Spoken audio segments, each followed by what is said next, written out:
feet in the sea. So much water starts dripping down like rain. You're way taller than the Statue of Liberty. You look at your hands and compare them to a small hot dog stand below you. You pick it up and fit it on the palm of your hand before crushing it by accident. Suddenly, you feel a slight sting on your ankle. You look down and see that some people are shoving you away, while most people are running away in fear. Some are taking pictures of you, while others are shouting at you to go away. You take a step to the main road and crush a car with no one inside. The people below you disperse like ants.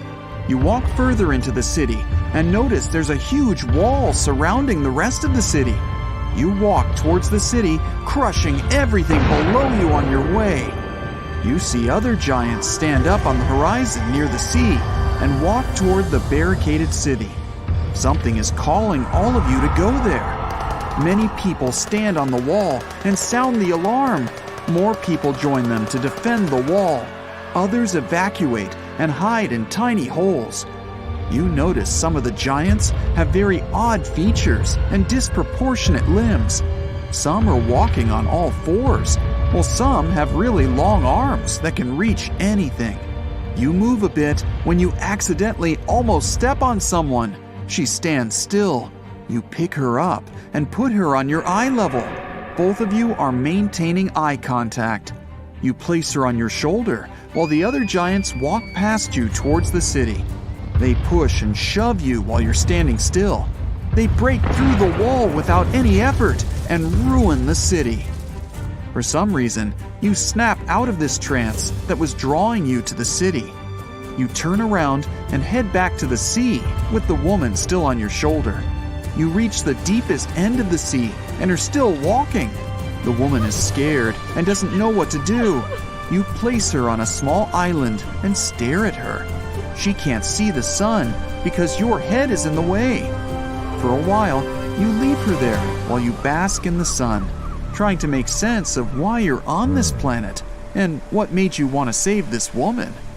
Nighttime comes and you're feeling sleepy. The woman falls asleep under a tree. You stand still while the waves rock you back and forth.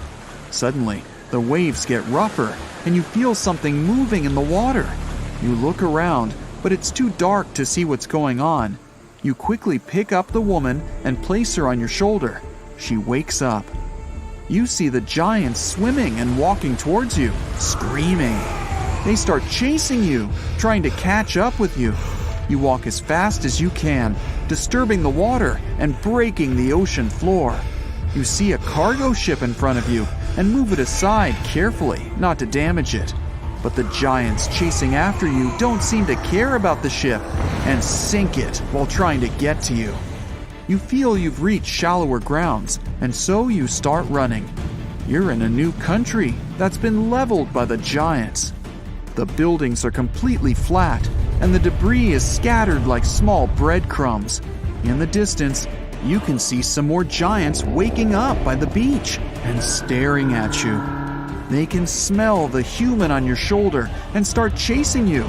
They're also strange looking and have unusual features.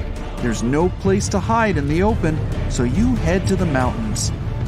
Over there, you can hide in the valley near a large waterfall. You notice that your skin starts changing color, and you blend in with the environment. Every giant has a unique feature for them to discover. Apparently yours is changing your skin color. The woman on your shoulder is asleep. You look at her and start feeling a sense of sympathy, like looking at a pet. You're not the same as the other giants. You don't crave destruction, but instead want to help humans. You hear some giants walking in the distance. You take a peek and see some new giants that are 3 times bigger than you. They're patrolling around looking for you, and they're getting closer. You accidentally make some noise, and they spot you. They start running after you, and you get up and start running away. You're sprinting through some rough terrain. Some other giants jump in front of you, while the ones chasing you stand behind you. You're surrounded by 5 giants that are all 3 times bigger than you. You place the woman down in a safe place and prepare to protect yourself. They try to tackle you from all sides, but you jump and dodge them. The biggest one gets his hands on you and tries to pin you down, but you slip out and push him away. The rest of them try to catch you, but you move and avoid their grasp. You see a steep cliff and head over there while they're following you. You have your back to the cliff while they're inching their way to you. They jump at you, but you duck down. They fall over the cliff and into the ocean. The biggest one is still there, since it knew what you were up to. One-on-one, you have no chance against him. You can smell the woman trying to run away into a stampede of giants heading your way.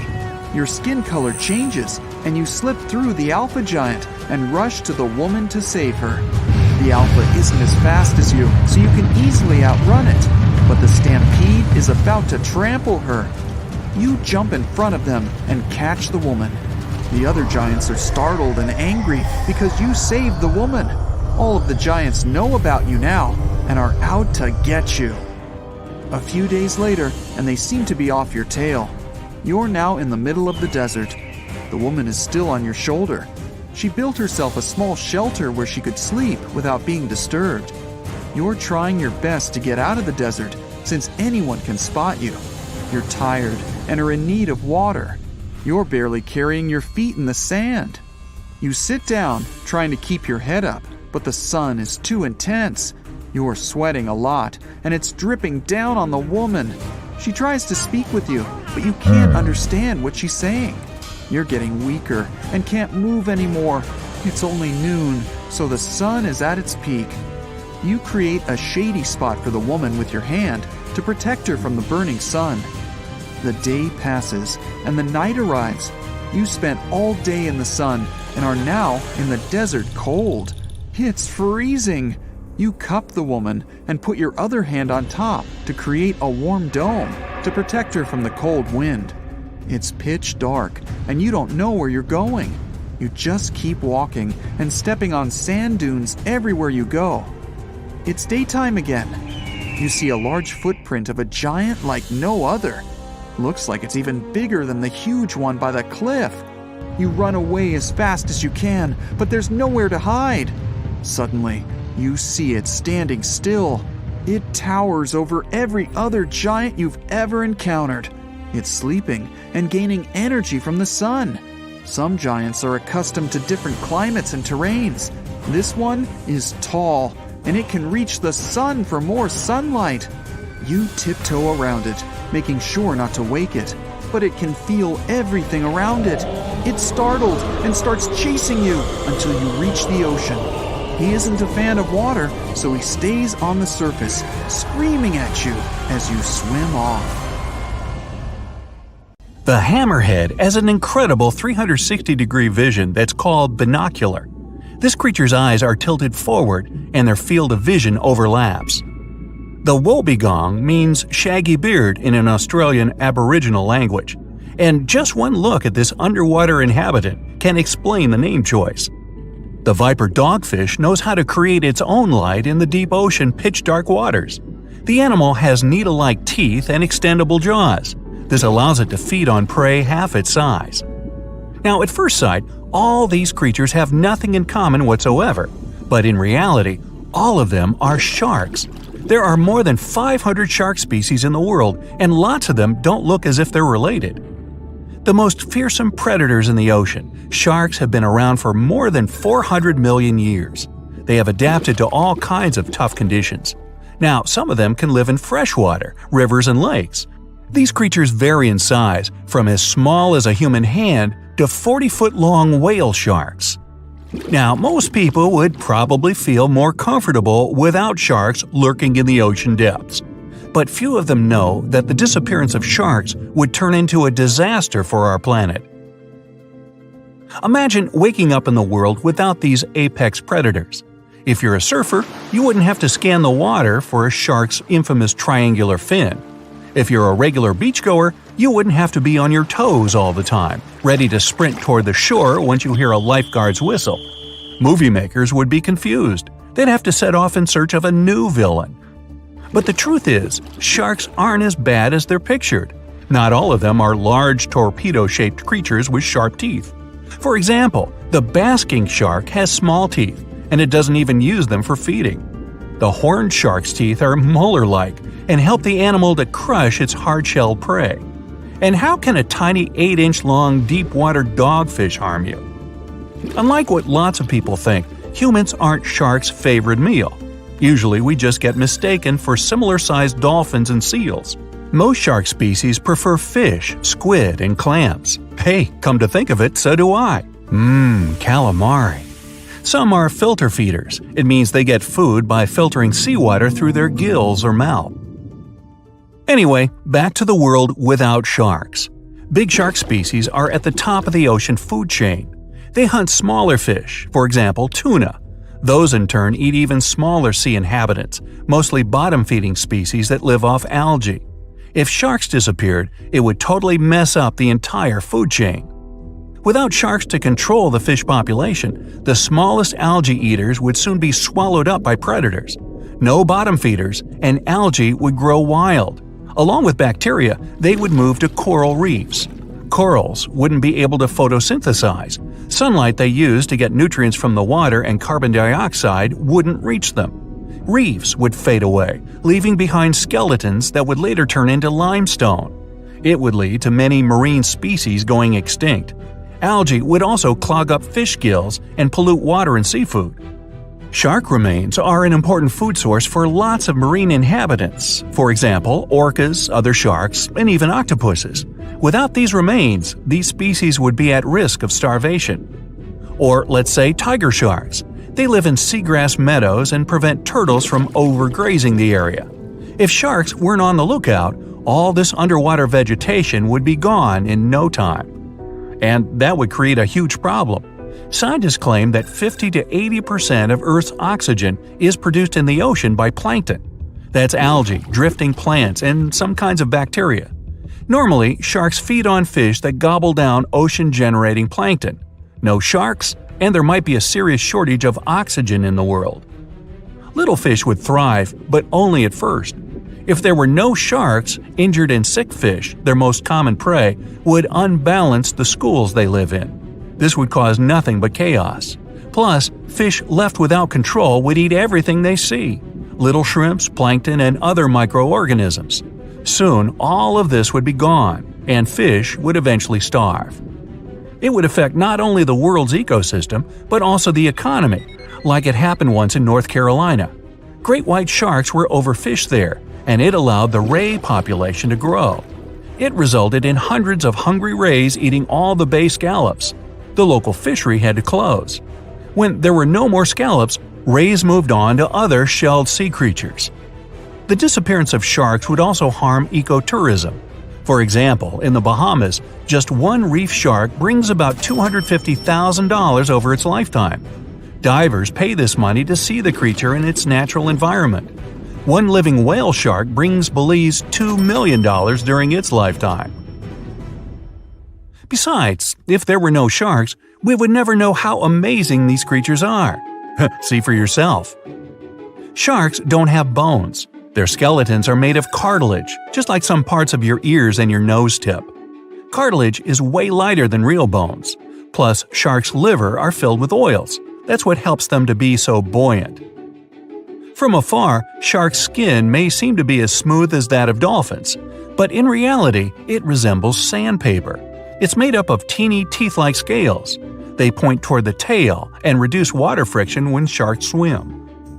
Even though sharks don't have bones, their bodies can fossilize. As these predators age, they store calcium in their skeletons to make them stronger. That's why million-year-old shark jaws feel as heavy and solid as bones. Sharks have small black spots near their eyes, nose, and mouth. They allow these animals to sense electromagnetic fields and temperature changes in the ocean. Most shark species have an amazing night vision. Even cooler, they can see colors. They have special reflective tissue at the back of their eyes, which helps them see perfectly with little light. Now, you might be able to tell a shark's age by counting the rings on its vertebrae. Each vertebra has pairs of semi-transparent and non-transparent bands. If a vertebra has 10 band pairs, the shark is 10 years old. Such a count is not always correct, but still. The great white shark's bite is no joke. A 21-foot-long creature can produce a force of more than 4,000 pounds per 1 square inch. It means the fish's jaws are 4 times more powerful than those of a lion or tiger. And you, with your bite force of 150 to 200 pounds per square inch, aren't even in the running. Sharks can heat their eyes thanks to a special retina. It helps them to have a better resolution of everything they see around and detect their prey. Some bottom-dwelling shark species, for example nurse or angel sharks, have a special opening behind their eyes. It supplies oxygen directly to their brain and eyes. Sharks use this organ when they're resting at the seafloor or eating. But most shark species have to swim all the time to pump water over their gills. Sharks live in all oceans on the planet, but several species feel great in freshwater. Bull sharks, for example, can be found in tropical rivers. They've adapted and can now live in both fresh and salt water. And river sharks, true to their name, swim in the rivers of New Guinea, Australia, and South Asia. The number of teeth may vary from species to species, but most sharks have more than 15 rows of them in each jaw. One line after another, they go from the largest and most functional up front to the smaller and less powerful in the back. A shark can have as many as 35,000 cavity-resistant teeth in a lifetime. Now, you, as a human, can shift only your lower jaw, but a shark can move both its upper and lower jaws. It allows the creature to have a better grip while hunting. Sharks not only smell things exceptionally well, their hearing is excellent too. They can spot their prey from 3,000 feet away because they hear low-frequency sounds. The predators will easily recognize the sounds made by a fish's contracting muscle tissue. Sharks are slow-growing species, and they don't breed often. It makes them extremely vulnerable. People had better protect these creatures rather than fear them. Oh, and finally, when you go to the casino poker tables, be wary of one more species, the card shark. If you're not careful, he'll take all your money. Monday morning. The alarm is ringing cheerfully, and you vaguely remember you've already hit the snooze button, maybe not even once. You force your eyes open into narrow slits and look through the haze at the clock. 5:30. 5:30? You leap out of bed, sleep driven from your brain with an electric jolt. Work starts at 9, and you'll definitely be late already, but you may yet make it before lunch if you hurry. The kids are still asleep, of course, all 6 of them. Rushing through the house, but trying to be as quiet as possible, you put on the first clothes you take out of the wardrobe and walk out of the apartment. On the elevator landing, there's already a crowd of sleepy people. Even 8 cabins aren't nearly enough to accommodate everyone in the morning. You take your place at the end of the line and wait. 2 elevators arrive, half full already, taking in about a quarter of the people on the landing. It takes another 10 minutes or so for you to finally cram into a cabin and start moving down from the 42nd floor. You feel bad for those living below. They have to wait even longer. It's 6 a.m. when you leave the apartment building and join the rushing crowd outside. As usual for this time of day, there's a huge traffic jam on the road nearby. The crowd of pedestrians is too big, so you have to walk slowly. In about an hour, you get to the subway and stand in line to get inside. It'll take another 40 minutes or so. Still faster than walking all the way to the office or driving. Underground, you have to wait for your turn to hop inside the train. They come every 5 minutes, but there are so many people that even cramming doesn't help. You only manage to get on after another 20 minutes. The doors catching the hem of your jacket. You stand flat against the doors, pushed into them by the press of the people. At the next stop, you have to get off the train to let others out. But when you try to get back, you're pushed by the crowd waiting to hop on and miss your place. Come on! The doors close and you wait another 5 minutes, pressed from all sides by anxious commuters. When the train arrives, you work your elbows urgently to get inside. Got it. You prepare for a long ride ahead. There's a similar ordeal awaiting at the next 4 stops. When you finally get to your station, you're already exhausted. It's 9:20, you're late as expected, and there's still some way to go. A crowd of late runners like you is even larger in the city center, so you take a deep breath and dive in. People are going different ways, so you have to push through, which makes the going painfully slow. If the streets were not so busy, it would take you no more than 15 minutes to get to the place. But in this mess, you spend an entire hour brawling your way. At last, at 10:30, you're at the entrance of your building, Demos Inc. Despite it being one of the biggest office buildings in the city, there's a line to use the 6 elevators as well. You roll your eyes and set to wait another half hour just to get to your floor already. Wow, you're in the cabin. What a relief! You press the button with number 33 on it and wait. Again. It's 11:03 a.m. You've been awake for almost 6 hours, and yet you've only just arrived at your workplace. Your colleagues are zooming around the floor like ants, and you carefully make your way to your cubicle. At least it's near a window, and you have a great view over the town. You look outside and see the familiar picture. Rows upon neat rows of skyscrapers, most of them apartment buildings combined with offices. It's been over 50 years since the anomaly happened. No one knows where it started exactly, but people began having quadruplets and even quintuplets much more often than usual. And strangely, it seemed to only affect this city and its suburbs. In the first decade, some decided it was something in the air or water of the town and moved to other places. But it turned out everyone who was born here was affected already. Even those who moved to other countries later reported to have up to jaw-dropping 10 children all at once.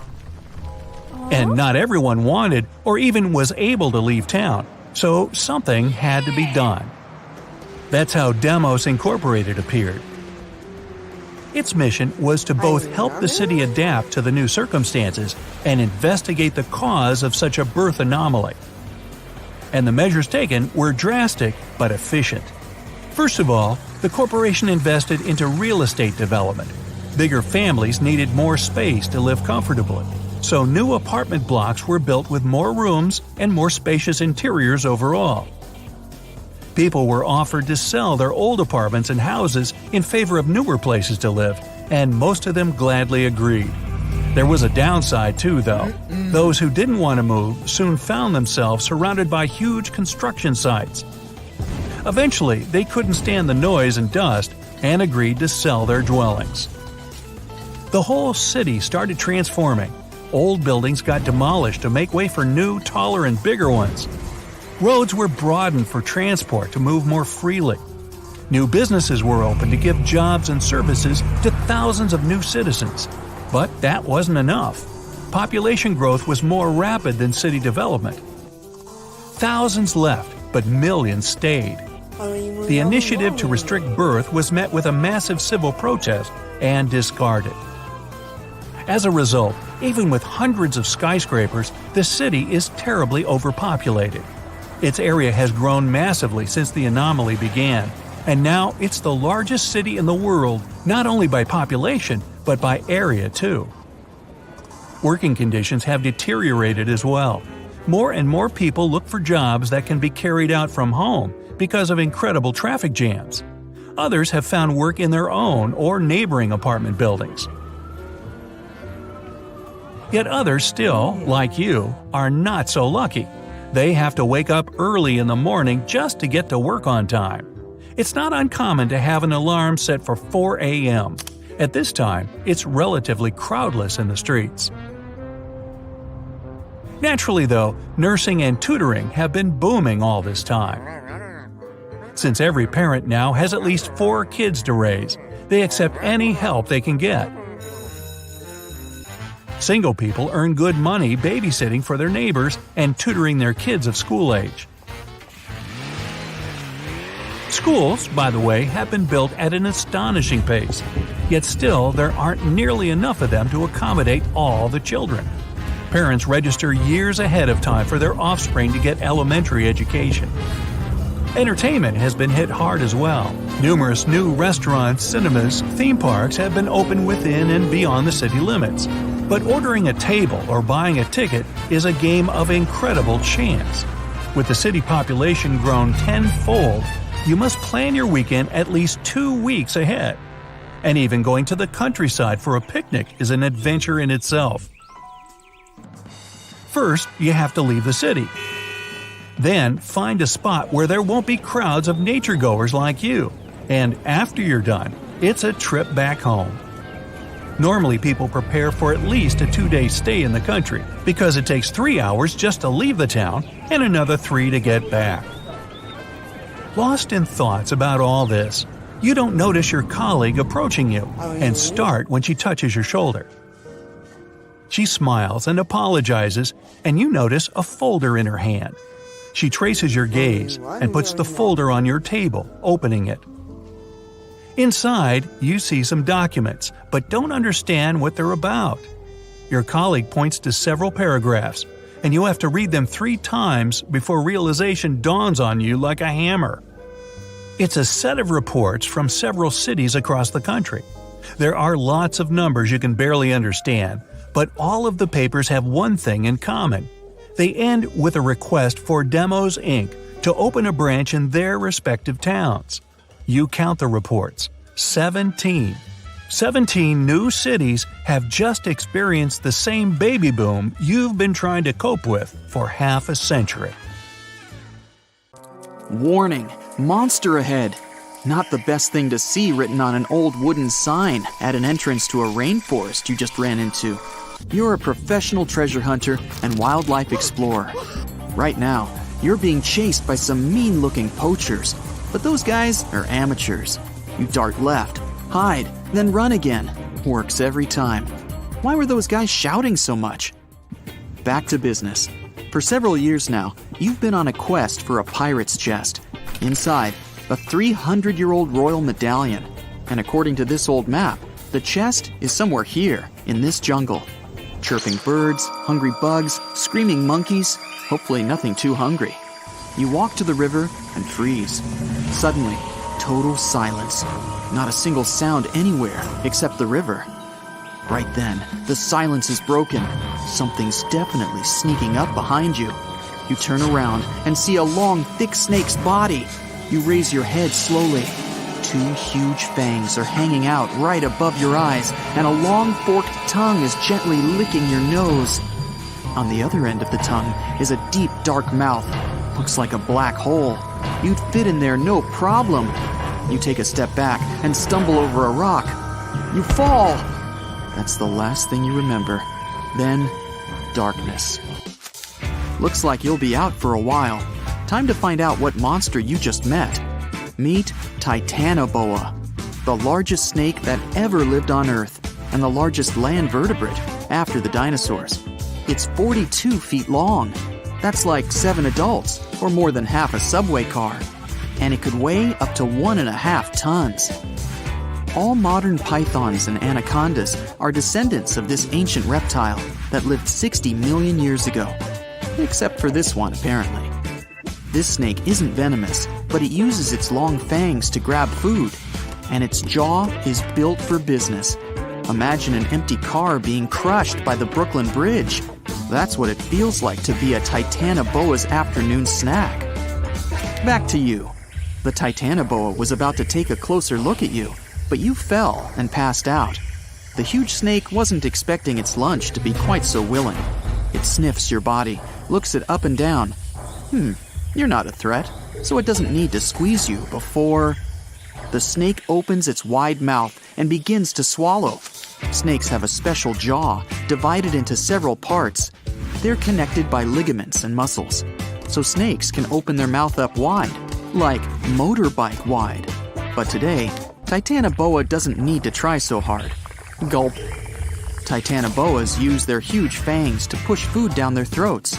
While it's swallowing, Titanoboa likes to use saliva to grease up its lunch and make it more slippery, much easier to swallow.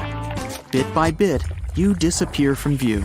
Your clothes are soaking wet at this point. A few minutes later, you've disappeared from view and the snake looks really fat. And that's when you wake up. So how do we know what would happen? Some guy in a full-body protective suit actually tried to get inside an anaconda on purpose. Darkness. You open your eyes and take a deep breath. An unpleasant liquid gets in your mouth a bit and you cough. It's hard to scratch your itchy nose. You're squeezed in from all sides. Titanoboa has a super muscly throat. At first, you panic. What happened? Where are you? You scream, but no sound. It doesn't exactly smell great in there. And that's when you realize where you are. You can't see daylight anymore. Uh-oh. Then you feel a weird wiggling side to side. Titanoboa's on the move. A python can digest its lunch in a matter of weeks. It all depends on the size of the food. This Titanoboa just ate a relatively small snack. Shouldn't take it more than a few hours. But there is some good news. Since you're not that big, you have at least a bit of space to wriggle around in. You reach into your pants pocket. Your clothes, your hands, they're soaking wet. Nasty. Of course, everything else you brought with you is soaked also. Your map, matches, granola bar. Also, there's not that much air inside a massive snake. You need to conserve oxygen. Finally, you pull out your waterproof flashlight. It still works. Looks like a tiny red room. No doors, no windows. Then it hits you. Your phone. You can just reach it. The screen's cracked, but it still works. But you've only got 4% battery, and there's no signal. You think about the signal flare strapped to your ankle, the ones you use to light up a dark cave and stuff, but you can't reach it. You put all your strength into bending your knees, but you just can't. Suddenly, you notice that you've stopped moving. Snakes like to crawl to a safe resting place after eating a large meal. That's when it starts releasing more enzymes to help it digest its prize. You've got one shot to reach the flare. You need to relax your whole body. You stop moving and start to breathe slowly. You feel the walls around you start to relax too. You have 1 second to bend down and reach for the flare. You go for it. Your hand slides down your leg, past the knee, almost there. You reach your ankle, but there's nothing there. It must have come loose while you were running through the rainforest. A few hours pass. You're well inside Titanoboa's stomach. Snakes have powerful enzymes that can digest all parts of an animal, so it wouldn't have problems dealing with clothes and shoes. You feel around with your hands. Maybe you can find something to help you. A bone from a previous meal? Anything. Your fingers graze over something, a hard, round object. You manage to get the flashlight on it. No way! It's the royal medallion you've been hunting for. This Titanoboa must be way older than you thought. It must have had a tasty pirate snack about 300 years ago. How did this snake survive so long? Good diet? Plenty of exercise? There's no chance of escape. You decide to write a final message on your phone. Maybe someone will find it after this whole thing is over. You write that you love your family and have lived a happy life full of adventures. You start to cry, not out of sadness, well, a little bit, but mostly because the enzymes are stinging your eyes. It's done. You put your phone back in your pocket and clutch the medallion tight. You found it! How awesome are you right now? You close your eyes and start feeling kinda sleepy. Then, your phone buzzes. Someone sent you a text. That means you finally got a signal. You call for help and tell them you've been swallowed by a huge snake. You're saved! But they don't believe you and hang up. Just another prankster. You call back, but your battery's done for. A moment later, the snake begins to move again. You hear strange noises coming from outside. What's going on? You can feel the snake's muscles tense up, like it's getting ready to make a dash for it. A few seconds pass, and then the snake suddenly relaxes. You hear human voices. You try to shout, but you're inside a snake. So wham! A human hand grabs your head. Another hand grabs you by the shoulder and starts to pull. Someone came for you. You pass through the throat, and after a couple of minutes, The darkness disappears and sunlight hits your eyes. You're saved. Why did you run away from us? We were trying to warn you. Whoa, that guy looks real familiar. Oh, it's that guy who was chasing you earlier. Turns out he wasn't a poacher. He was a local guide. Apparently, locals are always pulling lost tourists out of Titanoboa's stomach. They usually just give the snake something to make it sleepy, then pull. You hug your saviors and thank them for their help. You're never going back to that rainforest, that's for sure. A smile spreads over your face, and you reach into your pocket to feel that sweet gold medallion. No! It must have fallen out! That means it's still stuck in the snake's stomach. You look at the rescuers and ask, "You mind if I pop back in there real quick?" Imagine a 10-story high wall of water with a foamy white peak smashing into the shore. That's the mental image we all have when we think of tsunamis. But is it accurate? And if it is, why don't daredevil surfers ride them? That's a huge wave begging to be caught. Fear of heights, top speeds, because they choose life? Don't want to smack right into a building when that thing crashes into the shore and floods through the streets? But they're supposed to be daredevils. And how cool would it be if you, with your cheeks flapping in the wind, could ride that tsunami right into your 10th floor apartment? Just don't forget to leave the window open when you head out. No, seriously, where would anyone get the idea to surf a tsunami? I know where. Movies. All those disaster flicks depicting tsunamis as monstrous waves. It's like they cut that wave from a summertime fun surfer movie, pasted it into their own, and blew the image way up. And don't forget about that blue-gray filter. There we go, our disaster tsunami blockbuster is ready. Leave it to the filmmakers to overlook the details. Realistically, the difference between tsunamis and surfing waves is as ridiculously huge as that movie wave about to take out that skyscraper. You can surf on a massive wave, as long as it's the right kind. And that surfable kind can even be bigger than tsunamis. Some surfers ride them every year, but I'll get into that a bit later. So, what is the difference between this right kind of wave and tsunamis? Well, in surfing, every wave has a face or wall. That's the sweet spot each surfer looks for to ride down from. Like going downhill on a snowboard, only you aren't strapped to the board and there's always an avalanche behind you. And there could be sharks right under your feet, waiting to clean up whatever's left of you when you wipe out. Sorry, that got a little, terrifying. Surfing's fun, but I'll watch from the beach, thanks. Tsunamis aren't like this at all.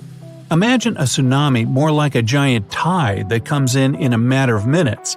Yes, the water will likely rise 30, sometimes 60 feet higher than it usually does, but it won't do it as a wave with that much needed wall. It'll be something like a hill of water that rolls in. Think of it like a giant gloopy lava traveling over the shore, only faster. No, even faster. Wait, that's even more terrifying than the shark thing. Never mind. For a normal surfable wave to appear, all you need is the wind to blow. Tsunamis, however, are born by some relatively rare events like earthquakes and underwater volcano eruptions. This is also where the difference in force is coming from. Tsunamis aren't always bigger than regular waves, but they are much more powerful. So every time they come, they tend to bring disaster with them. When an underwater earthquake happens, it produces unbelievable amounts of energy that literally punches the water. This energy has to go somewhere, and that somewhere is towards the shore in the form of a tsunami. In fact, next time you're doing the dishes and in need of some fun, you can make your own mini tsunami. Just place your hand fully underwater and move it up and down, even just a little bit. You'll see ripples on the surface. This is what happens in the ocean after an earthquake, but on a much larger scale. Tsunamis gain incredible speed from the ocean bed moving or shifting up to 200 miles per hour. So those things hit land going as fast as an arrow through the air? Well, that's why I said cheeks flapping in the wind as you ride that gnarly wave. But no, seriously, They aren't going nearly that speed when they crash onto the shore. They lose a lot of that energy as they meet the rise of the ocean floor near the coastline and any underwater obstacle in their path. When you surf into your apartment window, you'll only be going about 30 miles per hour. They might slow down, but the wave grows bigger as it gets closer to the coast. Mega tsunamis are those 100-footers that'll get you into your 10th floor flat. The average height for most is only about 10 to 30 feet. Yeah, only. Compare that to a normal surfing wave. It's usually 6 feet high and only goes about 13 miles per hour. That's why tsunamis are still fast and big enough to cause major damage. But the surfing ones are no walk in the park either. Those kinds can be dangerous too. Just like tsunamis, wind-driven waves will rise when they hit an underwater obstacle near the shore. This obstacle, be it an underwater ridge or coral reef, is the main source of danger for surfers. If a surfer can't hang, they'll be dragged into the deep where sharp reefs lie. That and hitting the water doesn't exactly feel like a gentle pat on the back for a job well done. Okay, I get it. You can't surf a tsunami. But we're in what-if territory, where the rules don't apply, and my imagination likes to run wild. So let's have some fun tackling this challenge. First things first, since the tsunami isn't a usual wave, we need to find a way to turn it into a surfing spot. You know, somehow get it to form a wall. One thing that could work is an artificial obstacle under the water that'll be specifically designed to strip the tsunami of its monstrous energy. Sorry, we'll lose some of that epic speed, but we need to make it rise higher. The obstacle will have to be a massive structure, but still deep enough that our surfer doesn't bog his head if he wipes out. Next, we need to take further safety measures. In this case, some sturdy gear. Typical surfing wetsuits are made of neoprene, a flexible material that can protect you only from cold water and help you stay afloat. But lucky you! A new technology recently emerged, a wetsuit that can resist a shark bite. It's like Kevlar vests in a way. All the tests show that it can't be punctured with sharp objects, and it prevents bones from breaking. Unfortunately, bruises from blunt impact are inevitable. It's tsunami surfing we're talking about after all. And finally, the board itself. If riding a normal surf wave is a fair challenge of your sense of balance, then keeping yourself on that board while riding a tsunami might just be impossible. Remember what if? Okay, let's throw some stabilizers on that bad boy. There, now you're ready. You're ready, aren't you? Don't chicken out on me now. Come on, people have done this. They do it all the time in Nazir, Portugal. Well, they don't surf tsunamis, of course, but big wave pro surfers go there every year to challenge Nazir swell. And this 30-foot tsunami you're about to ride is just a pup compared to the biggest wave ever surfed. It was 80 feet high, more than twice the height of a telephone pole. Brazilian pro surfer Rodrigo Coja broke this record in 2017. Maya Gabeira set the women's record by conquering a 68-foot wave in 2018. And I don't think that's the limit, because waves in Nazir can reach 100 feet at times. Hey, the reason why waves in Nazir are so big lies deep underneath the ocean surface. This place has one of the largest underwater canyons in Europe. It's a 140-mile-long, 3-mile-deep gash in the seabed that pushes insane amounts of seismic energy to produce massive waves by the time they hit the shore. The canyon alone triples wave heights here, but there's also strong ocean currents and powerful swell winds in this region. So, it's like the perfect storm for surfers who like a real challenge.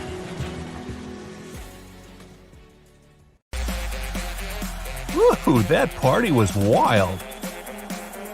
You and your friends go out of the club and call a taxi. 10 minutes later, you're all riding in comfort to your homes. From the corner of your eye, while chatting with your buddies, you register that street lights are out already. Although it's 3 a.m. and still dark outside. Whatever. The taxi drops you at your house and speeds away. The driveway is dark as well. Everyone's probably asleep, no wonder. You walk to your front door. The motion-sensitive light doesn't turn on. Now that's weird. The bulb must have blown. You shrug and fumble for your keys in the dark. Gotcha. Now be quiet not to wake everyone. You don't turn on the lights in the hall, take off your shoes, and tiptoe to the bathroom. All you need now is a good shower to wash off the sweat from all that dancing. You click the light switch, and nothing. The light doesn't turn on here either. Now, that's not a coincidence. You briefly think of going to the basement and using the diesel generator, but drop the idea. The thing is too loud. Okay, you'll wash in the dark then. You turn the bath tap, but all it does is gurgle and let out a few grimy drops, and then it goes quiet. Wonderful. No light, no water. The best end of the night ever. Annoyed, you go upstairs to your room, careful not to step on your cat on the way, and fall on the bed without even undressing. What's the point, right? Morning. You wake up feeling yucky. The clothes cling to your body. You desperately need a shower now. You go downstairs to the bathroom, click on the lights without thinking, and it all comes back to you. There's still no light. You check the tap again, no news there either. Just great. Okay, it's 11 a.m. already. Generator it is then. You go to the basement and pour some gas into the tank, then turn it on. It begins roaring loudly, but at least it works. That means you have electricity now. As you go back up, you see your mom's woken up. You explain what's going on and go outside to the nearby store to get some bottled water. On the way, you meet one of your neighbors. He's carrying a gallon bottle of water in each hand. You quickly find out everyone seems to have the same problem. No light, no water. As you turn the corner, even from afar, you can see a line before the store entrance. You have to wait for a full 20 minutes before your turn comes, and you take your own 2 gallons. The cashier informs you in a tired voice that card payments are not available due to power outage. Only cash, please. You roll your eyes and give him $5. Surely it's a temporary inconvenience, nothing more. You go back hauling the bottles. It's been a full month now without electricity and tap water. What started as a nuisance is now turning into a full-blown disaster. Most public venues are closed, as well as factories and even schools. TV isn't working either, obviously, so many people have gone unemployed. You had to drop your studies, helping your parents in the yard. They've been busy growing their own vegetables there. But what really worries you is that there still hasn't been any official announcement about what's happening. People are starting to gather in close communities to help each other. Many of those whose work was related to computers and machines are now learning to survive on their own without the modern conveniences. But even farmers have had it tough. They try to use machines sparingly, saving the fuel, and their work has become increasingly hard. Bottled water is becoming a luxury too. The prices have skyrocketed in the past few weeks, and if it doesn't get better soon, only select few will have access to clean water. At home, you only turn on the diesel generator when it's necessary, to cook food or do a quick cleanup once every few days. At other times, you don't use electricity at all. You're starting to get used to waking up at dawn to catch as much sunlight during the day as possible. When the sun sets, nothing can be done in the darkness, so you either go to sleep after a hard day's work or burn a candle and read a good old-fashioned book. Half a year has passed, nothing's changing, there's still no information about what caused the outage, and people who went on expeditions to other towns return with the same news from everywhere. The problem seems to be global. Getting used to your new lifestyle, you and your parents have reorganized your household. You've got a couple of cows and several chickens for milk and eggs. And your backyard is now a real garden with cucumbers, potatoes, tomatoes, and even apples growing under your supervision. Getting water for drinking and gardening is an ordeal, though. Bottled water has become too rare and extremely expensive. So now you have to go to the river 6 miles away. At first, you traveled there by car, taking as many bottles and canisters as could fit. But after a few months, you've completely run out of gas. So now and your dad walk all the way down there and back. At least you have a cart, so you can haul more than you would with your bare hands, but the journey still takes the best part of a day.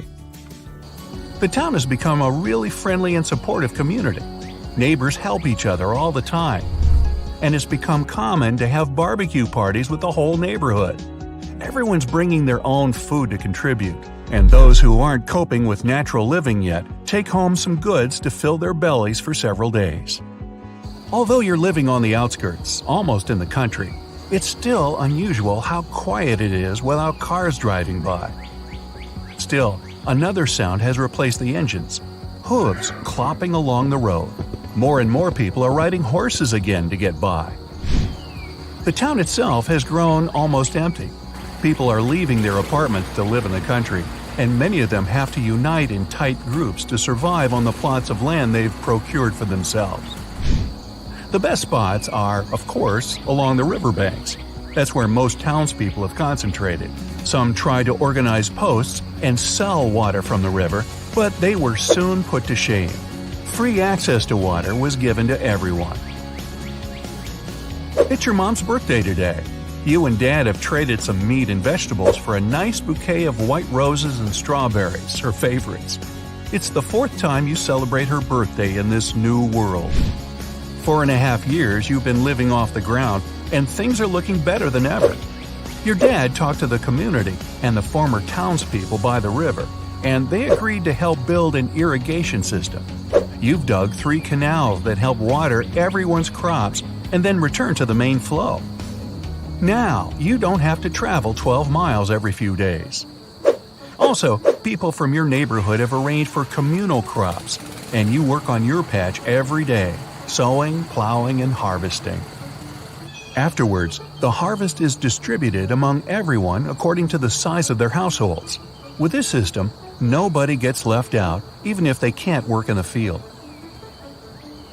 Surprisingly, you took a liking to this lifestyle. You barely remember what it was like to have a smartphone or to watch TV, but you enjoy the singing of birds every night and working in the fresh air every day. Although it was hard at first, you've now grown tanned and lean and muscular, and both your physical and mental health has improved. You're no longer pursuing deadlines or hurrying anywhere.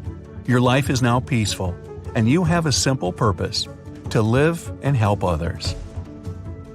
You haven't forgotten your friends either, and you come visit each other often.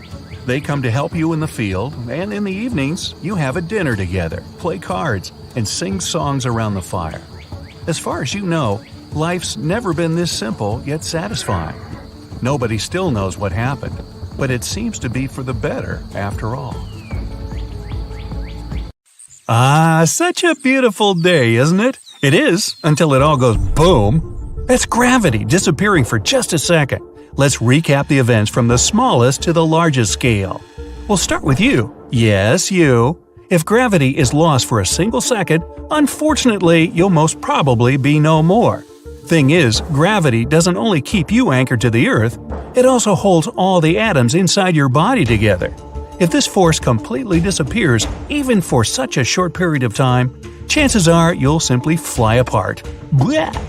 If you don't, then you'll start floating above the ground. Not high though, because 1 second isn't enough to fly too far away.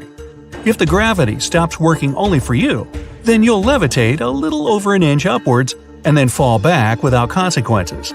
Your thoughts will be occupied by the lack of oxygen in your lungs though, because with no gravity, your blood will stop pumping. Now, if it affects the surrounding objects as well, you'll be lucky to be away from home because everything around you will float too. And after a second, all your cutlery, your bed, your wardrobes, etc. will smash down on the floor.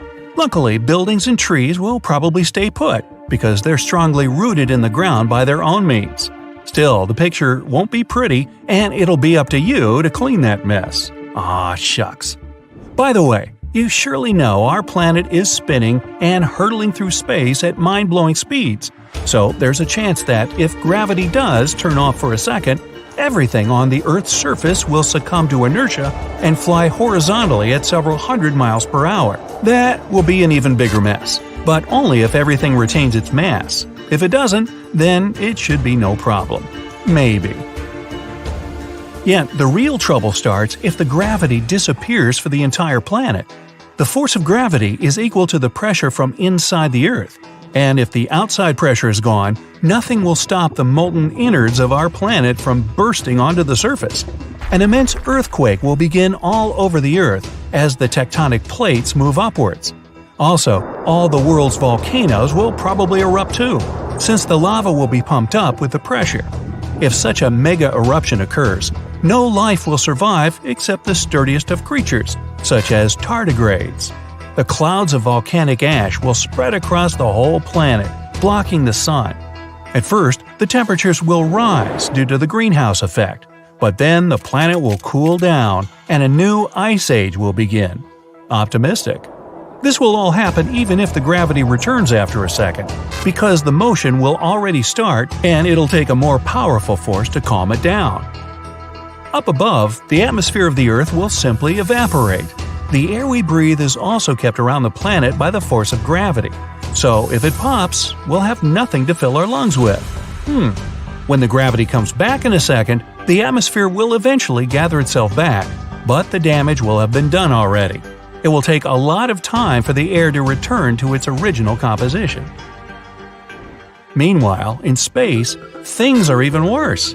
As far as we know, everything in the universe is held together by gravity, including other planets, stars, galaxies, and even galactic clusters. On a cosmic scale, our planet is but a fleck of dust, having a really tiny mass. The Sun is incredibly huge by comparison. It's 109 times bigger in diameter and over 300,000 times more massive, which is why its gravity is able to keep so many planets in its orbit. And now that enormous force is just poof.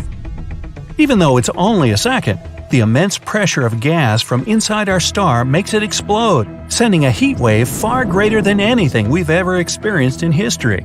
Now, the Sun will most likely survive because a second is too short a period of time for the star to inflate too much. But the same can't be said about Mercury, Venus, Earth, and probably Mars too. Mercury, being the closest, will probably be simply incinerated. The temperature on Venus is already extremely high, but it will spike even more, scorching its surface. Good thing it's not inhabited. And bad thing that Earth is. The heat wave from the Sun will probably obliterate our atmosphere first and then do the same with the surface. So, from the looks of it, nothing will be able to survive again. Oh well. But that's not even close to the end. Our Sun is one of the smallest stars in the universe, the biggest known one being about 1,500 times larger and more massive. If such a giant loses its gravity for a second, everything around it for millions upon millions of miles will simply disintegrate, including other smaller stars. But the objects with the most mass and, as a result, the most gravity are neutron stars and black holes. Both of them are extremely small for their mass, like me. But the pressure inside them is so immense that the loss of gravity for even a fraction of a second might mean a tremendous space explosion. And with a whole second, it's basically warranted. Nobody knows for sure, though, how black holes operate, so there's a chance that something else will happen with them, or nothing at all. Finally, on the largest scale, if gravity decides to take a second-long break, surprisingly, nothing much will happen. Planets will mostly retain their orbits, although they might change a little bit, and if we talk about galaxies or galactic clusters, those won't even notice anything. The biggest changes will be local because, as I said earlier, stars will explode, and the larger the blast, the more it will affect the neighboring celestial bodies. For example, If a star large enough sends a wave of energy in the direction of our solar system, it might send asteroids flying toward us from the Oort cloud. Those space rocks fall onto the Moon and even Earth quite regularly, but they're mostly rather small. The ones sent to us by a star explosion, however, might be a lot bigger and more dangerous. We will be protected by other planets, but still, the chances of collision will be a lot higher than normal. But who cares really? We'll be toast by then. Obviously, this is all just speculation. Nobody knows for sure what'll happen if gravity suddenly decides to stop working even for a second. What we know, though, is that it can't happen without numerous laws of physics being broken all at once. Scientists are pretty certain such a turning off is impossible altogether. For this to happen, everything in the universe will have to lose its mass first. Mass is the main reason things have gravity. So, the heavier the object, the more gravity it has. Even you have it. It's just so small that you can't feel it. But if you were several million times more massive, you'd probably be the center of everyone's attention. Hey, I'd use that opportunity. So, another crazy thing happened to me recently. It was a Sunday morning, and I fried eggs for breakfast. But something was definitely wrong. I wasn't sure if it was the eggs or me, though. Now, you've tried fried eggs, right? They normally taste like, eggs. But that time, along with the eggs, I could also taste lemon, vanilla yogurt, and even some paper. And it's not as good as you might think. Yogurt tastes nice by itself, but together with eggs, it's gross. Whatever was the reason, I decided I'd be okay with just a tea for that day. But as soon as I tried it, I spat it out. What is that? Did I put a spoonful of black pepper there? I needed some water ASAP. I got a glass and, thankfully, it was just a regular glass of water. I tried to eat some strawberries, but along with the normal strawberry taste, they had a taste of hot chili. That's not a good combination, to be honest. It looked like something happened to all of the food in the house. I also had an orange juice, so I drank a glass of it. Surprisingly, it tasted totally fine. Suddenly, I got a weird thought. Do I taste colors? It was so crazy and strange that I needed to check this theory immediately. I admit I licked the white back of my cell phone, but it really did taste like vanilla yogurt, just like the egg. So, it was true. I could taste colors that would mix with every food's original taste and mess it up. I wanted to go to the doctor, but although this new superpower was weird, it was still a bit exciting. Also, I couldn't wait to figure out what other tastes are like. So, I went to a store and got myself a pack of markers. I got to the table, opened the yellow one, and licked it. It did taste like lemon. So, I licked each one and made a list. Pink tasted like strawberry. Red was chili. Orange was an orange. Blue was very bitter. Light blue was salty. And violet was blueberry. Black was black pepper. Beige, nut muss. Gray, paper. And green tasted like puke. Well, I had to conclude I don't eat green food from now on. Not that I was really sad about it, though. Only one color was left, the brown one. I was very reluctant to try it, but I had to figure it out. Whew. To my relief, it had the taste of coffee. Now, I don't like coffee, but it could be worse. I knew I had to go see my doctor, but I kind of wanted to live with this superpower for a while. It doesn't happen to you every day, So I decided I'll go to the doctor tomorrow. And today, I had to learn how to live with this ability. I had to avoid putting in my mouth anything black, gray, blue, and green. Not only food, but the dishes and cutlery as well. And I had to figure out what food I can actually eat, because I didn't like strawberries that tasted like chili pepper. So I went to the store to get some transparent dishes. While walking, I was thinking about my menu for today. Orange juice works, strawberry, vanilla, and lemon yogurt too.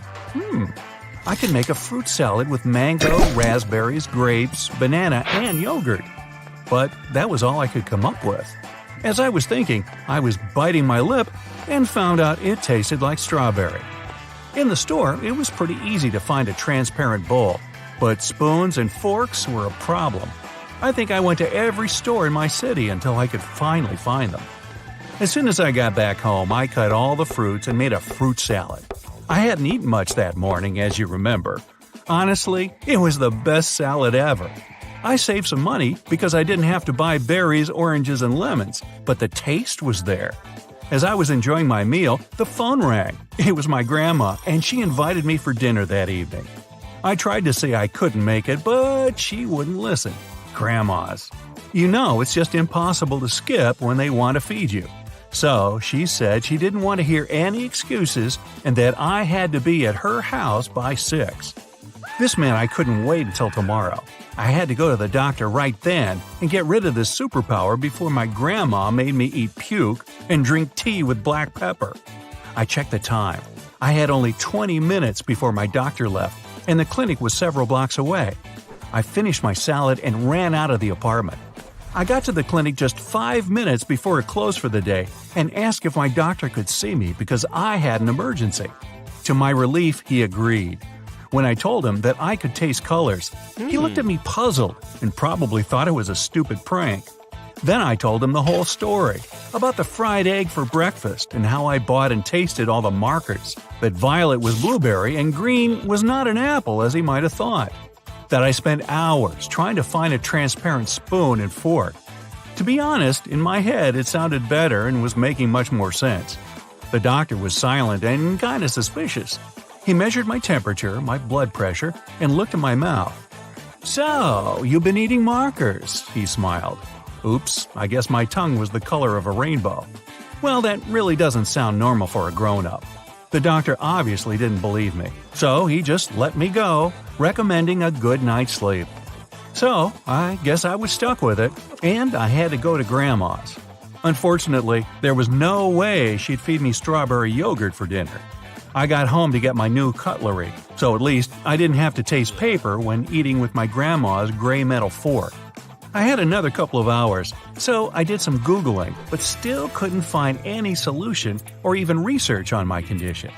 I thought that maybe I could wash it off, so I drank a gallon of water. But it didn't help, so I went to Grandma's place feeling doomed. Plus, I really needed to go. She was happy to see me and announced that she had my favorite broccoli pancakes for me. Yeah, maybe yesterday they had been my favorite, but definitely not anymore. I tried to say I'm not hungry and I could just drink some orange juice, but of course, she wouldn't listen. She gave me a plate with 5 pancakes and a cup of black tea. Suddenly, I got an idea of how I could get rid of at least the pepper taste. If I put a piece of lemon in the tea, I'll get brown. Therefore, I'll have a coffee tea instead of a pepper tea. I was lucky. My grandma did have the lemon, so the tea problem was solved. But the worst part was the pancakes, and my grandma was looking at me all excited and pleased. I had to eat. I was trying hard to control my facial expression and look very happy, as if I was eating the best food on the planet, even though it was the most terrible meal in my life. And yes, I was drinking a lot of my coffee tea. Well, 3 cups. But when I finished and thanked my grandma, she was so happy that I understood eating puke was worth it. Turned out my grandma actually had a vanilla yogurt, so I ate all she had to get rid of the taste I still had in my mouth after the pancakes.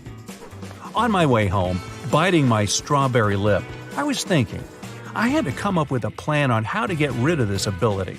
But I couldn't think of anything. So as soon as I got home, I just went to sleep, even though it was only 9 p.m.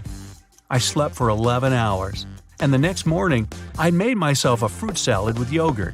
Again. I guess from then on, it was my dish for the rest of my life. I was eating it with my transparent fork and watching a TV show, when I suddenly realized I couldn't taste any lemon there, and no orange as well. I bit my lip and it didn't have a taste anymore.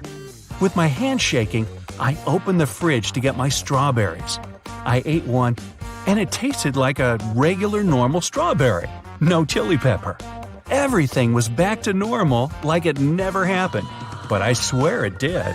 Really? Oh man, 5 minutes to go. The most important moment in your career is coming. You're sweating buckets in that tux, but it's too late to change now. You're at an international technology conference along with the world's most famous scientists, engineers, programmers, economists, and a whole bunch of other important people. Artificial intelligence developers have made a discovery that could change the world forever. And in 4 minutes, there will be a public demonstration of this world-changing revelation. You're here as a translator. You need to translate all this sciencey stuff into several languages. You've loved learning languages your whole life. First, it was foreign films and TV series with subtitles, books, comics. Then you started to study more seriously. Your parents took you all over the world to absorb different world cultures. And when you found out there are about 7,000 languages on our planet, you decided to spend your life learning them. Well, some of them. Prestigious universities, postgrads, living in different countries, studying the history of ancient languages. All this made you the best translator and language expert in the world. And now you're a little nervous as you have to translate the conference into 7 different languages. The event begins. Scientists start to talk about the evolution of AI. No, it's not going to take over the planet. On the contrary, it's going to make people's lives easier. You have a bad feeling about this for some reason. The main developer leaks the big news. A new language has been created for the whole world to use. The language is simple to learn. The AI translation algorithm makes it easy to remember words, grammar.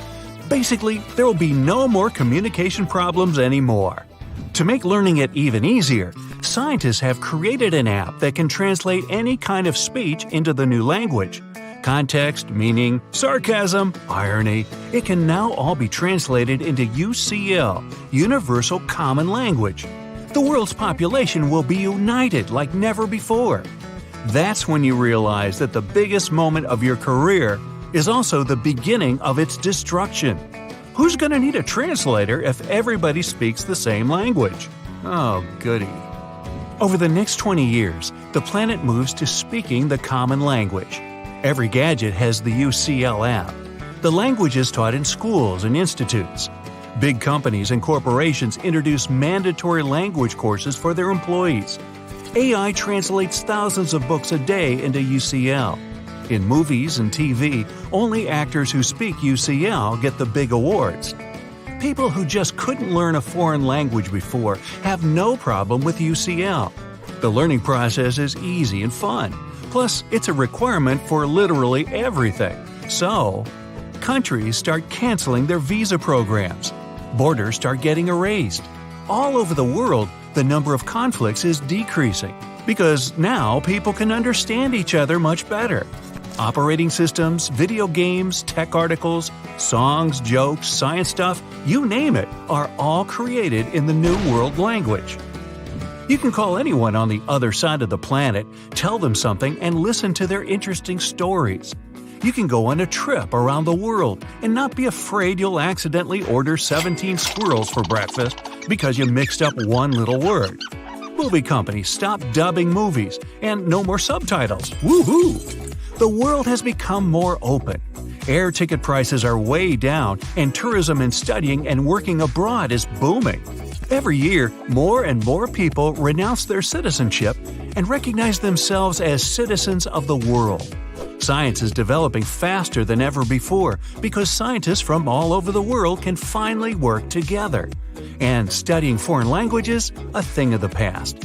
Okay, it seems like the world's become a better place, but UCL also has a dark side.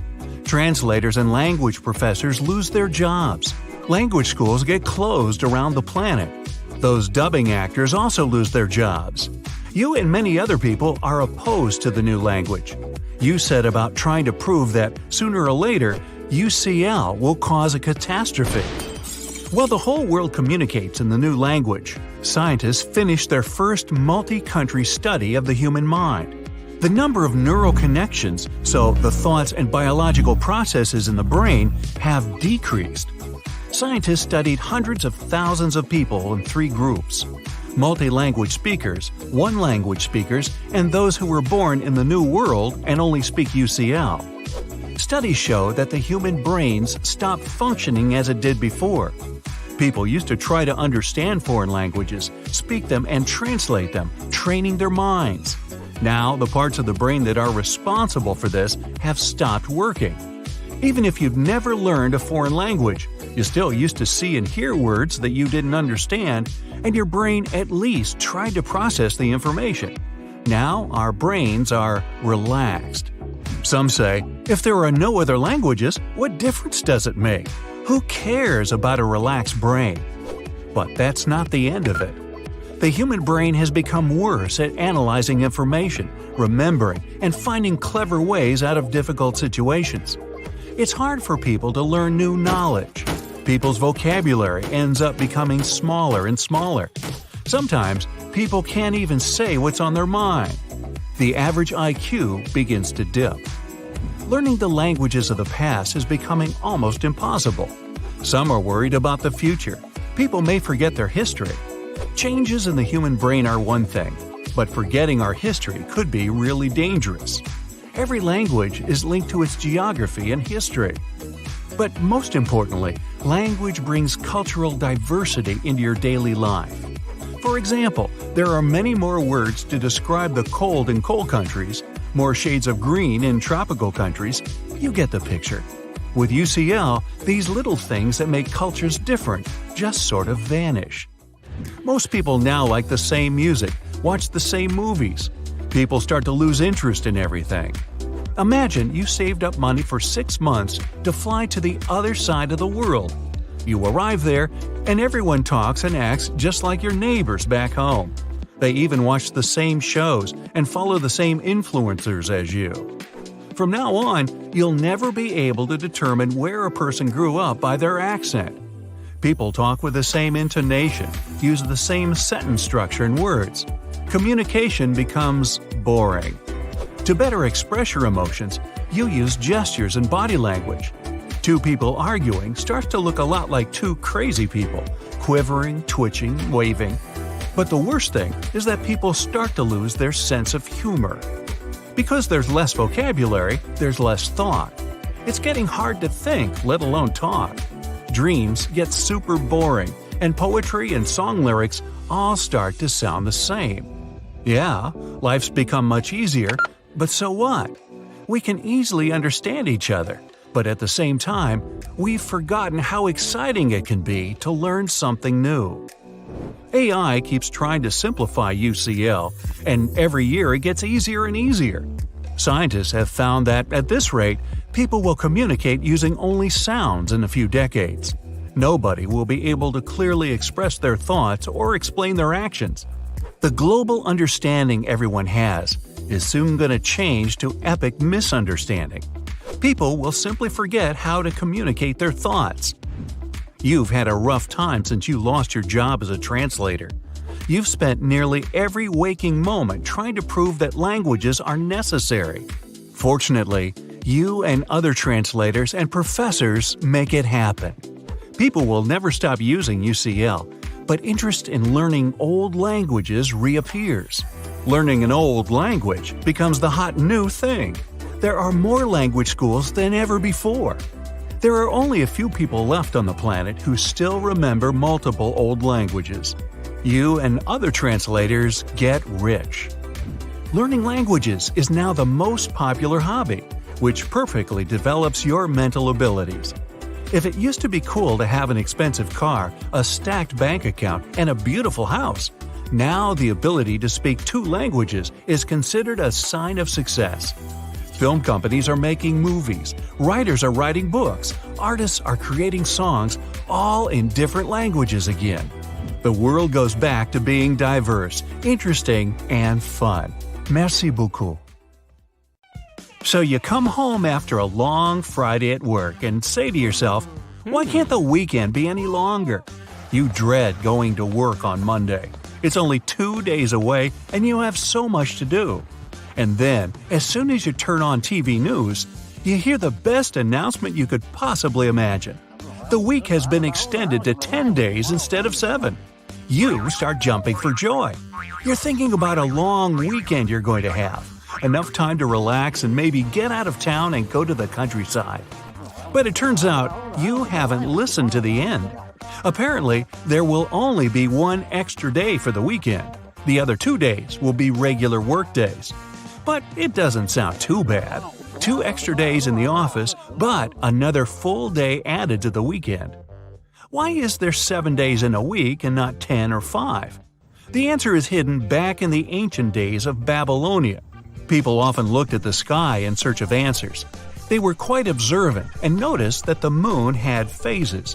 Then they figured out it took 28 days for the moon to complete one cycle of these phases.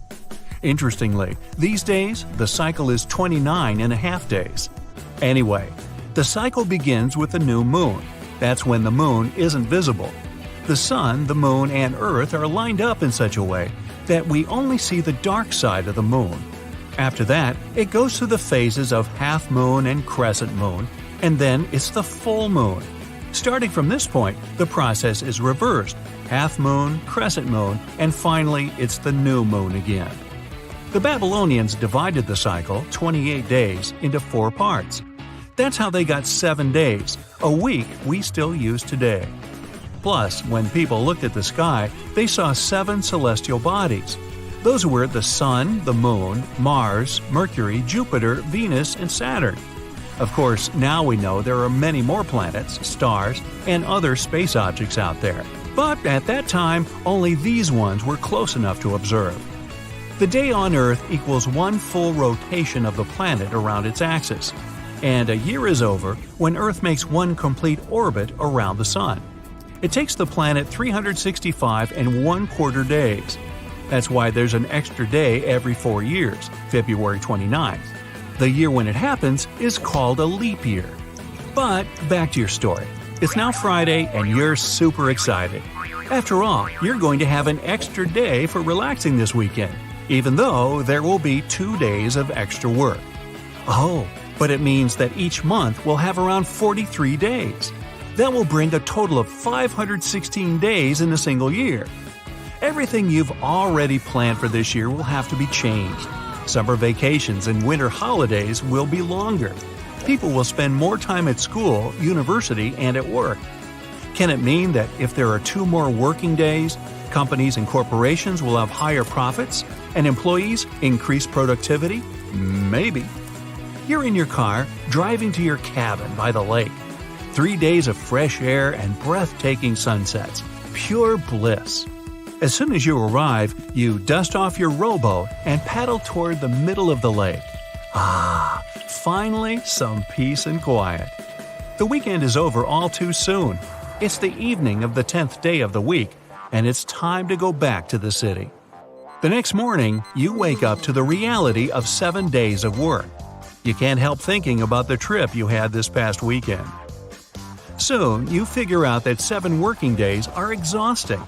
In most countries, people work 8 hours a day, but not in the Netherlands. There, people have around 6 hours of work a day and a total of 29 hours a week. This country officially has the shortest working week in the world. But you don't live in the Netherlands. It means you have a total of 56 working hours a week. You can handle the first 2 days easily, but on the 3rd day, you show up sleepy and drained, and you're not even halfway through the week. By Friday, you've missed some deadlines at work and showed up late for several meetings. You forgot your speech when giving presentations, and you haven't had a proper meal since the weekend. But you know the feeling. You've had it before when you still work 5 days a week. So you power through and finish first the week, then the month. It doesn't get better, though. Every time you go to the office, all you do is think about hiking and relaxing in your cabin. You look out of the window and see clear blue sky. As you shift your gaze to your computer screen, you feel dizzy. Your back is aching from all the sitting you've been doing, and your posture is worse than ever. Your boss isn't happy with your performance and urges you to up your game. But you can see that your colleagues are as worn out as you are, and they aren't coping with the situation any better. One day, you notice that everything and everyone in the office irritates you. This makes you snap at people. And it goes both ways.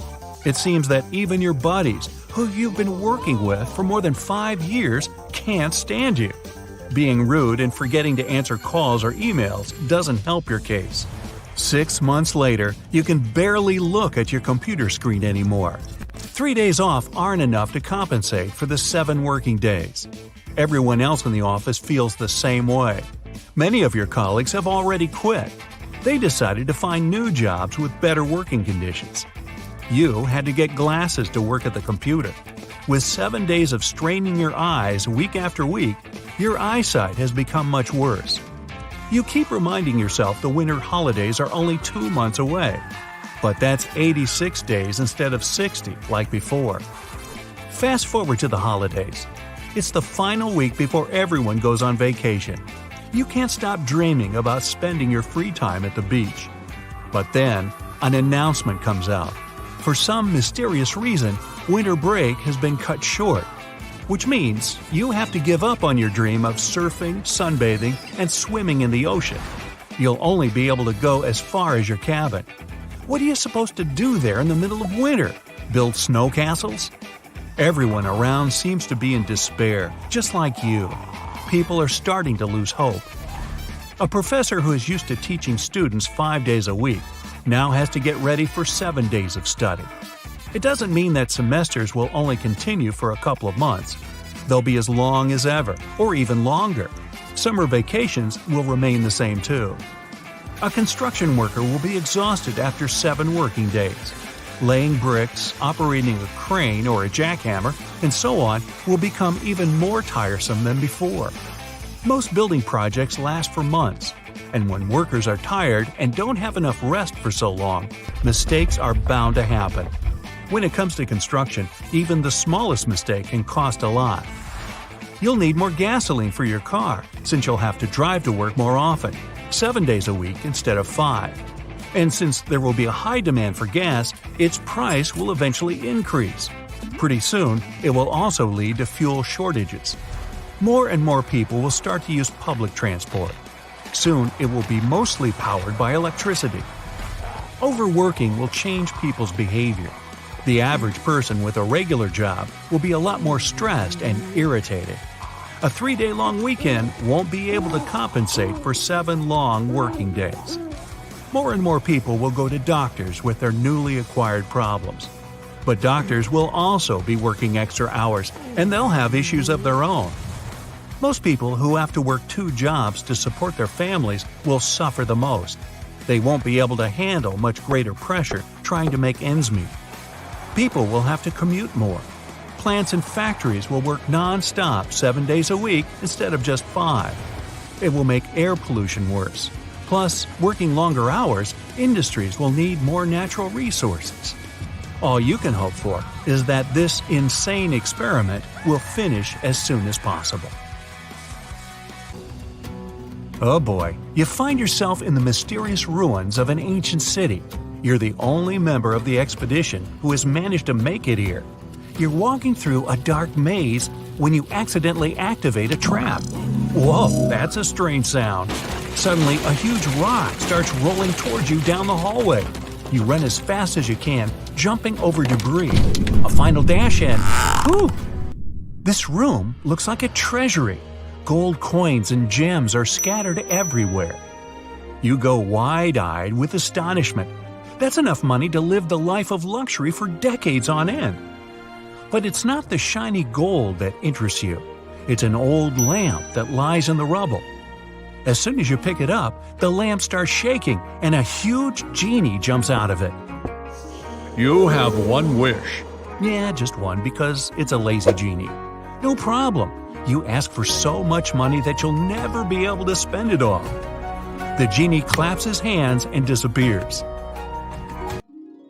Ding! This is a message to your phone. Your bank account has been topped by 10000. Boy, that number doesn't even fit on the screen. You go back to the surface and pull out your phone.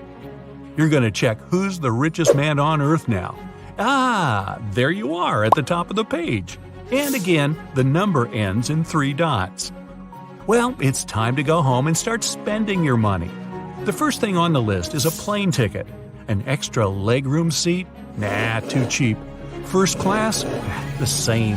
How about your own plane? Something like an Arabian prince would own. You opt for a huge Airbus 380 converted into a private jet. There's a spiral staircase, an elevator, 4 VIP rooms, a concert hall, a Turkish bath, and a parking lot. You press the pay button, and your plane's waiting for you on the landing strip.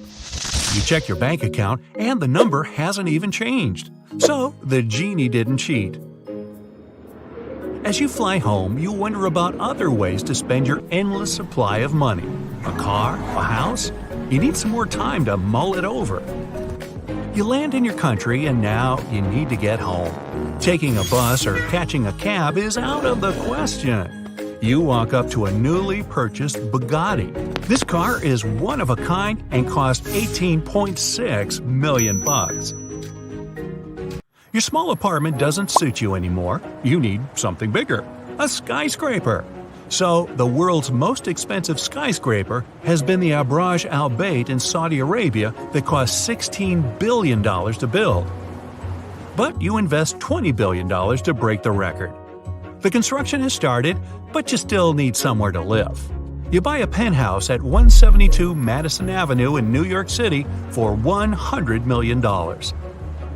You've already spent $17 billion, but it doesn't seem your bank account has changed. You feel bored. You decide to entertain yourself by buying the costliest things in the world. A watch with a bunch of the world's rarest diamonds? $55 million. Got it. One more car, this time an old-school Ferrari worth $70 million. It's yours. A baseball card that costs more than $3 million. Hey, why not? A $450 million painting created by Leonardo DiCaprio. Oops, I mean Leonardo da Vinci. It goes into the basket too. Wow, this shopping is so exhausting. Time to relax. Which means a private island. $610 million is the price of a huge island in Hawaii. It's the size of a large city, and now it's all yours. You aren't going to board your old plane to get to the island. You're buying a new one. It's a Boeing 747, the model presidents use when they need to fly somewhere. $660 million, and now it's all yours. Sitting on a luxury plane with a large team of flight attendants at your service, you feel like the world's #1 person. And you already imagine sailing around your new island, right? How could you forget about a yacht? The world's most expensive one is plated with gold and reportedly has some T-Rex bones in the bedroom. It took 3 years and 10 tons of solid gold to build, and you buy it for almost $5 billion. The island looks deserted. There's nothing here but golden beaches and lush greenery. But aren't you the richest man in the world? You decide to build yourself a palace. Click, and $3 billion, Buckingham Palace appears on the island. And one more for your guest, please. Now you're actually traveling around the beautiful island on your own yacht. But your face doesn't look happy. The entertainment for the rich is rather boring. You look up at the sky and think about flying to the stars. And here you are, standing on the launch pad near the rocket that's about to take you into space. You've paid $52 million to do it. But the International Space Station seems to be filled with nothing but research labs. Not too exciting. That's why you build a new $150 billion space station with lots of fun stuff and even a spa. You've already spent more money than all the richest people on the planet ever have, but your bank account still hasn't changed whatsoever. Your imagination is running amok. Ooh, Mars. You spend another $2.5 billion and become the first person to set foot on Mars. Well, red sands, steep mountains, craters? But there's nothing to do, even for you, the man with an unlimited amount of money. So you slam your rocket's door closed and go home. All your skyscrapers are already built. New York City, with your house in the middle, looks very different now. You're lying in a giant bedroom with marble floors, ancient Chinese vases, and a fountain. Your money can buy anything, but you're lonely. So you have another skyscraper built next to yours. This one is for your friends. And one more for your family. And, of course, your beloved cat also deserves a private penthouse. You've run out of free space. It's time to build your own city. You choose a place that used to be a scorching desert with nothing but sand for miles on end. But you pay trillions of dollars and have a city built from scratch. There's a chain of restaurants with your name on them. There are billboards with your face in the streets, and a giant statue on the tallest building in the city looks exactly like you. The city is almost empty, but you drive through its streets escorted by security guards in extravagant cars. For dinner, you buy the most high-priced fish in the world. It's the bluefin tuna for $3 million. And then you decide it's time to make a movie about yourself. The most expensive movie ever made cost $400 million. You pay $1 billion and hire the world's highest-paid actors. But when the movie's ready, the only audience watching it is you, mostly because you're in your private theater. When the credits are rolling, you start to throw popcorn at the screen. You didn't enjoy the show. You walk down a long corridor with the most expensive pictures in the world. Next to them, you see the rarest archaeological finds and, is it another fountain? No, you're not okay. You spent trillions of dollars, but you haven't gotten an ounce happier. You decide to go back to where it all began. With a torch in your hand, you return to the ancient ruins. There it is, the treasury. You find the genie's lamp where you left it. As soon as you pick it up, the genie appears in front of you. He laughs at you because you've fallen into his trap. He gave you an infinite amount of money so that these riches drove you crazy. But you pull out your phone and press the Donate All button. In that very second, your money goes to charity accounts all over the world. Now, scientists have more opportunities to work on new medicines. Ecologists have found more funds to use while saving our planet. And every person on Earth has enough food now. The genie gets angry because you've tricked him. He's about to strike you with a lightning bolt. But you grab the lamp and confine the genie to it forever. When you get home and turn on the TV, you see your face on every channel. You're called a hero, the savior of humanity. You get thousands of thank you letters from people you've made happy. You smile and feel better too. Apparently, helping others is the best thing you can do. A shimmering portal closes behind your back. A smiley guide greets you. Hey, you're not the first person to travel between the worlds, but such a journey still remains something out of the ordinary. At first sight, the place is not that different from your own. The same people, the same transport, similar architecture. Then why did your friends swear it would be the trip of your life? Your travel agent told you the town you'd be visiting is at the seaside. That's why you ask your guide if you could spend some time near the ocean. He gives you a funny look, but agrees. The day's brilliant, sunny, and hot. It feels only natural to take your clothes off to get some sun. After a while, you get up to go have a swim in foamy waves. But your guide grabs your arm. His grip is unexpectedly strong, his face anxious. No, it was risky enough to come to the beach and stay so close to the water. And now you're going to take a chance with your life? Huh? That's all you can answer. There must be some misunderstanding. What's so dangerous about this beach? Rip currents? The guide suddenly calms down. Don't tell me you don't know why people from your world travel here? You shake your head, and the man starts to laugh. When he's done chuckling, he becomes serious and mutters, "Okay, I'll show you something you won't be able to forget. Ever. Let's go." You walk along the beach, keeping more than enough space between you and the water. What surprises and worries you the most is the eerie silence. The only sound you can hear is waves hitting the shore.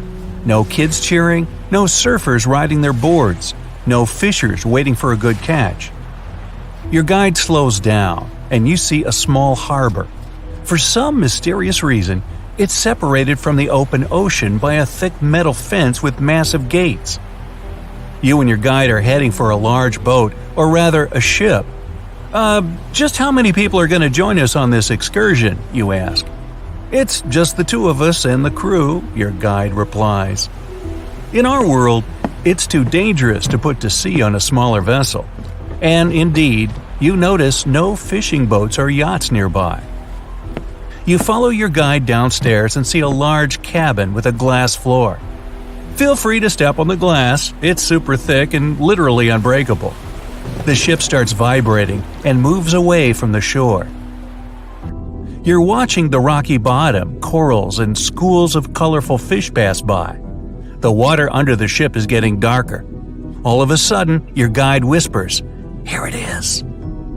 The creature is enormous, longer than a semi-trailer and almost as long as the vessel you're on. Its body shape resembles that of the modern-day monitor lizard, but longer and more streamlined. This makes the animal more fitted for swimming. Its limbs are short, with webbing between fingers. It also has a wide tail with a broad triangular plate on it. While swimming, the critter keeps its body stiff to reduce the drag through the water. The only thing that's moving is its mighty tail. As soon as you manage to get your voice under control, you scream, "A dino!" Nope, your guide doesn't agree. It's a mosasaur. They aren't dinosaurs. These creatures are reptiles. You must have their close relatives in your world, snakes and monitor lizards. The mosasaur you see is one of the largest species, which are quite rare. There are many kinds of these reptiles, and the smallest is a mere 3 feet long. The average length is 13 feet at the most. But big specimens still occur. That's why we have to build such large, sturdy ships. Just one tail swipe from this beast, and a smaller vessel would be broken in half. The mosasaur, you still find it hard to wrap your mind around it, is swimming under your boat for some time and then swooshes up to the surface. Your guide answers the question in your eyes. Mosasaurs need air. That's why they regularly rise to get some. That's the reason they prefer shallow coastal waters. The creature returns. This time, you get a chance to see its jaws. Each is completed with 2 extra rows of triangular teeth. Behind them, you spot its tongue, and wait, is it really forked? All in all, the creature's mouth looks like one of a snake, including the teeth. They're also curved backward not to let prey slip away. Your guide chooses this moment to start telling you about the awesome creature.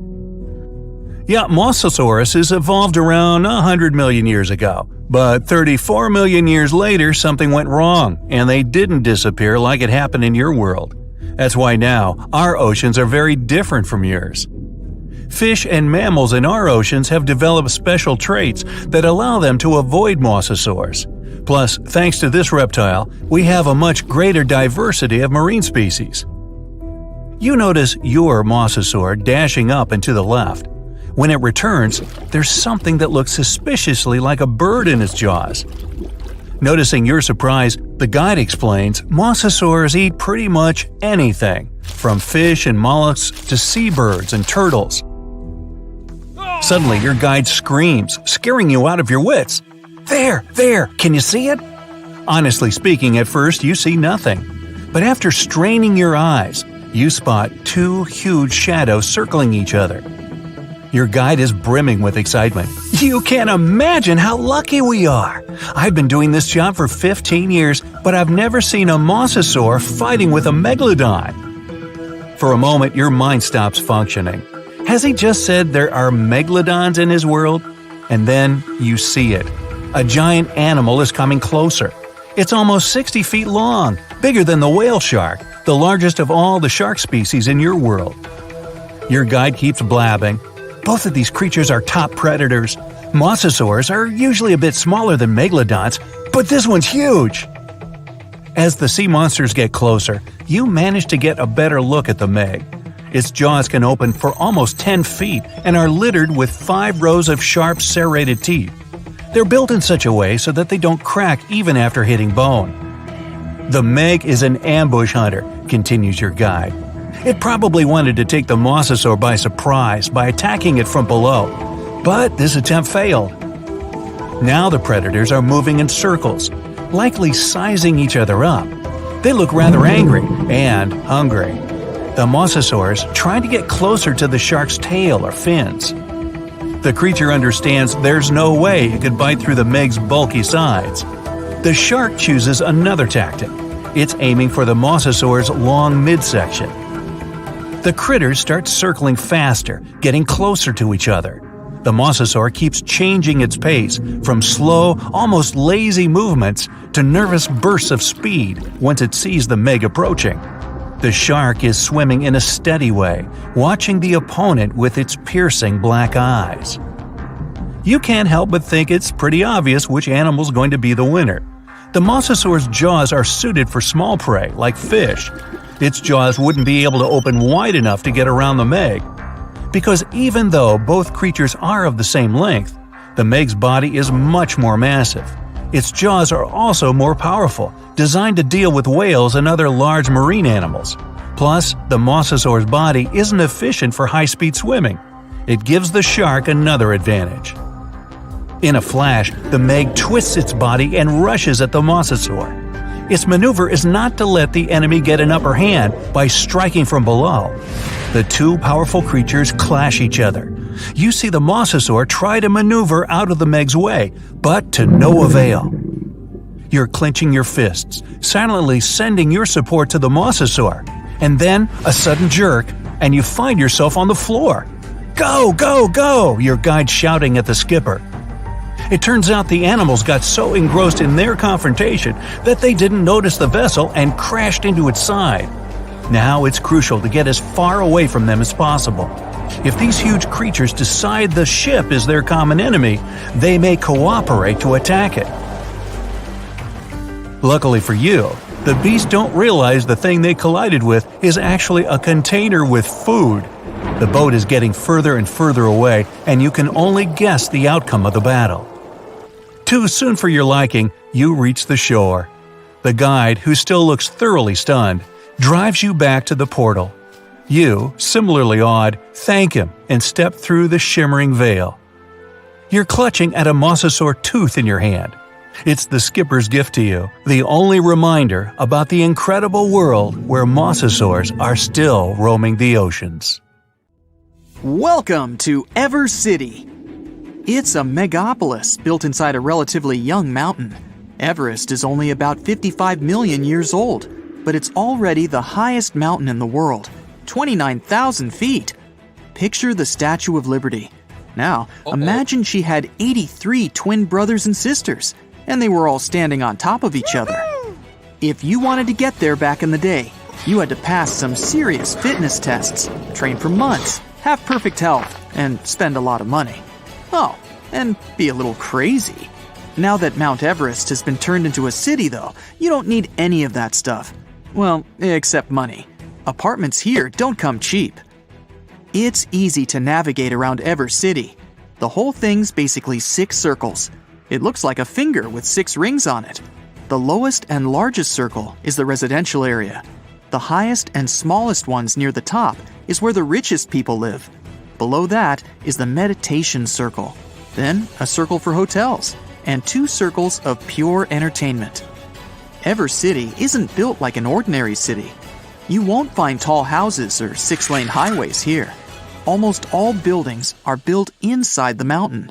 At first, people were building ordinary houses, but strong icy winds and avalanches kept knocking them down. Then, engineers decided to build houses inside the mountain. They're connected by underground tunnels. From the inside, the mountain looks like a system of labyrinths. The entrance to Ever City is located at the foot of the mountain. Every day, hundreds of thousands of cars enter and leave the city. There's no factories or power stations inside. Electricity, gas, food, everything comes from the outside world. That's why all the stuff in Ever City's so insanely expensive. People want to keep the mountain covered in snow. That's another reason why there's no factories and stuff. There's almost no heating in the houses. People live here like they do in those ice hotels. But you don't need to go around wearing a bunch of layers. Designers created special thermal pants, socks, and t-shirts that go under your regular clothes. All that, plus jeans and a t-shirt, is totally enough to keep you toasty warm. To keep your face fresh, they've come up with a special cream. It warms and moisturizes your skin, and it's SPF 100, which is about what you'd need if you liked walking around on the top of Everest.